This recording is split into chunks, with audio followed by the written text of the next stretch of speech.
talk about ancient Indian wisdom that's still relevant. The Indian civilization derives its strength from over 5,000 years of heritage. Ramayana, Lord Rama had every right to go to war, and he with his army demonstrated ethical conduct during this war. The methods employed by Lord Ram and Krishna can be called actually as war termination and consolidation operations. Obviously, the kind of wars, declared kind of wars, do not exist anymore. I'll talk about ancient Indian wisdom that's still relevant. Let me begin by saying that civilization's strategic thoughts are shaped by various factors such as geography, historical experience. The Indian civilization derives its strength from over 5,000 years of heritage. Countless lessons from Indian history serve as the foundation for India's strategic thinking. Ancient Indian texts encapsulate this wisdom and serve as repositories of knowledge.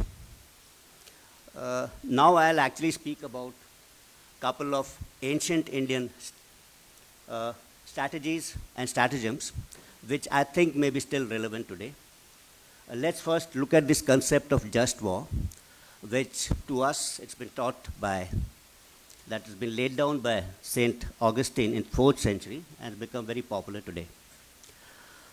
The concept is based on two cardinal postulates of ethical conduct in war, that is juste bello, and right to go to war, that is juste bellum, and we all read it in our textbooks and courses of instructions, etc. This concept of just war existed in India from mythological times, actually, as a righteous kind of a war. And who, other than Lord Rama, was the main progenitor and proponent of this particular concept. In the epic Ramayana, Lord Rama had every right to go to war, and he with his army demonstrated ethical conduct during this war.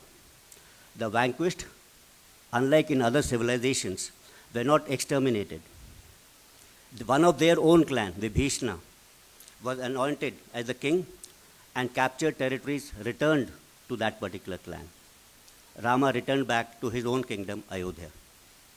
Even in Mahabharata, the Pandavas were the aggrieved party, having been a victim of attempted assassination in the Lagra, unfair partition of kingdom, and the women being insulted, and hence they were justified to go to war. In both these epics, if you look at the end game, it demonstrates a well thought out exit strategy, which probably has eluded most of the modern conflicts. Both epics talk about humility of the victor, inclusive approach towards future involving both the victor and the vanquished. The methods employed by Lord Ram and Krishna can be called actually as war termination and consolidation operations in today's parlance. Let me now talk about Kautilya and his theory of mandala, which actually translates probably in today's this thing as a balance of power. Kautilya used the shape of mandala to derive or develop a political geometry of concentric circles to explain the relationship between 10 different types of kingdoms and their kings. The central reference point was own king, who was referred to as Vijay Ishu. The theory propounds the wisdom of forming alliances, which was also referred to as Shukraniti. If you look again at Mahabharata, I'm quoting back this epic again, it's actually a lesson in statecraft, diplomacy, and balance of power. Look at the profound number of rulers and kingdoms which were there actually. They get aligned to two opposing sides just before the war. Something similar to what you can say happened during the Cold War or in the current situation of uncertainty about which every one of us referred earlier. Another important lesson enshrined in Mahabharata is the soft power of diplomacy and wise counsel and advice. The military power of Lord Krishna's Yadava kingdom went actually to the Kauravas. Lord Krishna's sage advice was able to shape the balance of power in favor of Pandavas, who eventually emerged victorious after 18 days of Mahabharata at Kurukshetra. Let me talk of another new concept which which is prevalent today is net assessment and comprehensive national power. It took more than a millennium for the Western world to formalize the process of this net assessment. ancient Indian texts spoke about this application in the formulation of strategies.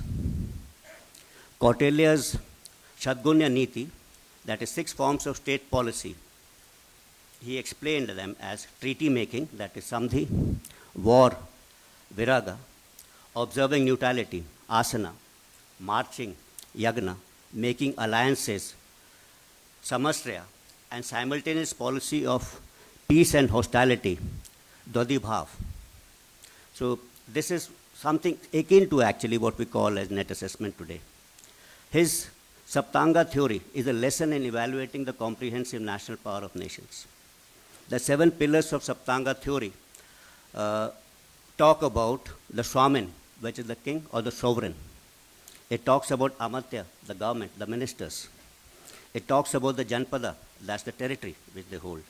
It's about Durga, that's the fortifications. Kosha, that's the treasury or the economic strength of the nation. And Danda, that's the military power. And Mitra, that's alliances, partnerships, which we talk about. So this is what is actually we talk about comprehensive national power. In fact, the importance of Durg or a fort and the army at a Dand can also be understood at an operational level. Actually, there's a need, we all have read, that there's requirement of always of a small, very strong pivot, which is to be held, from where actually you carry out maneuver. That's the army. The Sam and the Kosha, which we talk about, is all about economic well-being. Let me talk about modern war. It's often said that, technology has changed the character of war, but its basic nature has remained unchanged. The nature being violent and destructive. Some also say that, wars don't exist anymore. Obviously, the kind of wars, declared kind of wars, do not exist anymore. The kind of wars which we witnessed in World War II, World War I, etc. But yet, conflict does exist today. In fact, competition, crisis, confrontation, conflict, and combat, 5 C's, all exist together as part of one continuum today. All of this actually arises from 2 basic human natures, that is self-preservation and dominance. The interplay between men's society and nature arising out of this basic instinct of man leads to this 5 C's which I spoke about, and hence some ancient concepts, percepts and principles will remain timeless. They are as relevant today as they were in the past. But if you look at warfare, the technology part of it, then what we see is that has led to the change of character in warfare. And a term which we use normally is a revolution in military warfare. Let me talk about this, how technology has changed warfare and where this ancient stratagems may be relevant to us. It's said that RMA occurs when technology is introduced in large numbers in a particular force. It forces change in your tactics, your TTPs actually. Then both of them actually have a profound impact on organizations which support the technology and the tactics. In my view, we can talk about from ancient ages warfare has been evolving, but in recent times the first revolution in military affairs, I have tried to say it's kind of maneuver warfare. This occurred due to advances in surface and air mobility and long-range precision weapons like tanks, ICVs, SP vehicles, helicopters. And it led to development of concepts like air-land battle, the American concept, or deep battles of the Russians. Because of this, couple of sub-concepts which we heard when we were very young, like center of gravity, envelopment, culminating point, projection area, simultaneity, synchronization, non-linearity of battlefield. We heard all this. They were part of maneuver warfare. No longer heard. We created organizations for this, combined arms brigades, helicopter units, airborne brigades, etc. This all changed because of advances in technology and ICT and communication and led to the second revolution, which was net-centric warfare. It introduced concepts like battlefield transparency, situational awareness, spectrum dominance, etc. And we started creating organizations that like Air Force have this IACCS node and SU units, etc. The Navy has this maritime domain awareness, infusion centers, infusion centers, etc. And the Army has its own CISCs and desks, etc. And the whole way the organization has changed, the concept of warfighting has changed. What's happening today is because of, again, a set of technological advances, we are actually at a cusp of a third revolution in military affairs. This revolution in military affairs, I actually trying to name it as convergence kind of a warfare. I'm calling it convergence because it converges first and second RMA into this third kind of an RMA. It converges kinetic, non-kinetic, and including the cognitive domain into one. It converges both time and space. It converges emerging and disruptive technologies like artificial intelligence, machine learning, hypersonics, deep learning. It's a convergence of tactics, operational art, and war strategy.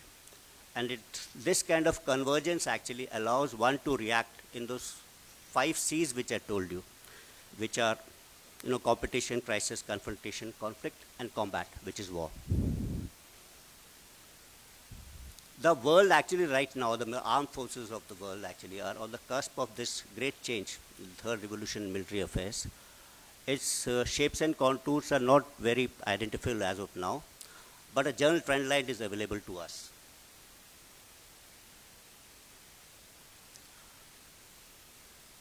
The Indian armed forces got left behind in the first and the second RMA, like the nation got left behind by the Industrial Revolution. So what we are trying to do is trying to catch up with this. Some technologies which have ushered in first and the second RMA. That means if there is an aero engine which we don't have, we are rushing to obtain that particular technology. And then once the technology comes, then we are going to change our system. So if you are doing this when we are actually trying to play catch up with the West, first and second RMA, because that technology already exists, the tactics of that already exists, will be always be behind that learning curve. The only way we can actually catch up with the advanced nation is if we try and enter the third RMA along with them.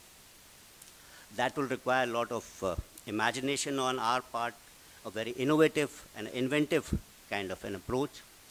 And I've been advocating that this would be an RMA which is not led by technology, but led by actually tactics. So that's the choice before us. India at some point of time was actually a Vishwa-guru. If you look at, we were gurus in say, astrology, physics, medical, astronomy, science, mathematics, etc., everything. Then the West was actually in dark ages. But somehow we lost this. While being Vishwa-guru, we were also Vishwamitras. Why was this actually? This was because our basic ability to debate, analyze anything very deeply, deep learning was part of our DNA. That DNA has not changed. We are still the same Indians who were actually Vishwa-gurus at one point of time.